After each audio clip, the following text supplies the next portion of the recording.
sheria hii ndogo ambayo ilikuwa katika taifa la Marekani, na unaweza ukajiuliza sheria hii ingekuwepo na kwa kwetu Tanzania sheria hii ingekuwepo inaendelea mpaka sasa hivi katika taifa hili la Marekani, if mitoko ingekuwepo kweli? Ni sheria ambayo inasema kwamba katika karne ya 20 mpaka hadi mwaka 1990 ni kwamba lilikuwa ni kosa kisheria mwanaume haruhusiwi kuweza kumlipia mwanamke mgawani. Mfano, labda mmetoka katika matembezi yenu, labda upo wewe na boyfriend wako, labda wewe na mkeo na rafiki yako wa kike, rafiki yako wa kiume, inategemea. Mmetoka zenu, mmefika mgawani, mmeagiza vya kuagiza. Katika malipo sasa, mwanaume akisema amlipie mwanamke, yani alipe bili yake na bili ya mwanamke, ni kosa. Mwanamke inabidi aweze kulipa mwenyewe. Sasa sheria hiyo unaweza kujiuliza ingekuwa inaendelea mpaka hivi sasa labda katika taifa la Marekani, lakini pia sheria hii ingekuwa inatumika na huko kwetu Tanzania. Sidhani kama kulikuwa na mitoko. Ile mitoko ile ya dating za kudea hapa na pale, sidhani kama ingekuwepo. Na kama ingekuwepo kwa asilimia chache sana, na kwa watu baadhi, isingekuwa ni kwa wote. Kwa sababu kama ni kosa kisheria mwanaume kuweza kumlipia mwanamke, mwanamke inabidi aweze kulipa mwenyewe.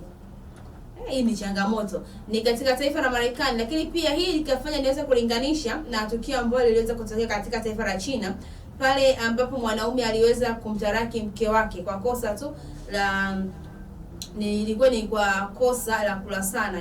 Yaani mwanamke alikuwa anakula kupitiliza kuliko mwanaume. Mwanaume akaanza kumtaraki mkewe kwa kosa hilo. Lakini pia katika taifa la China huko kuna tukio pia nimeweza kufananisha na hili, ambapo mwanamume aliweza kumtariki tena mwanamke kwa kosa la kuagiza vitu vingi katika mtoko wao. Umetoka umefika sehemu katika kuweza kuagiza, kaka kaagiza vya kwake, upande sasa mwanamke akaagiza vitu vingi sana, na vilikuwa ni vya gharama zaidi ya mwanaume. Kwa mwanaume baada ya kuona vile akasema huyu anifai. Mambo yakaishia hapo. Kwa hiyo unaweza kupata picha kuhusiana haya matukio mawili ambayo nimeweza kuyalinganisha kutoka katika taifa la China, lakini pia katika fahamu zaidi katika taifa la Marekani kuhusiana na hii sheria ndogo katika karne ya 20 hadi mwaka 1990, kama ingeendelea mpaka sasa hivi hali ingekuwa vipi katika taifa la Marekani. Lakini kwa wenzetu sina shida, naona kama vile wangeendana nayo. Kwa wenzetu naona wangeendana nayo, mimi ninavyoona kwa mtazamo wangu.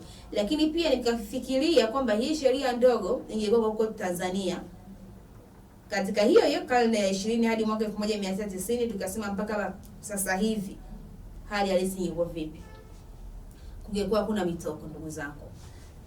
Tuambie katika upande wa kitaifa moja kwa moja, tuachane na upande wa fahamu zaidi na upande wa kitaifa moja kwa moja. Tuanze katika mkoa wa Dodoma kwa pale bungeni. Tunafahamu bunge la 13 bado linaendelea katika mkutano wake wa pili, na siku ya jana katika kipindi kile cha maswali ya papo kwa papo, watu waliweza kuona wabunge mbalimbali wakiweza kuuliza maswali yao na kuweza kupatiwa ufumbuzi zaidi.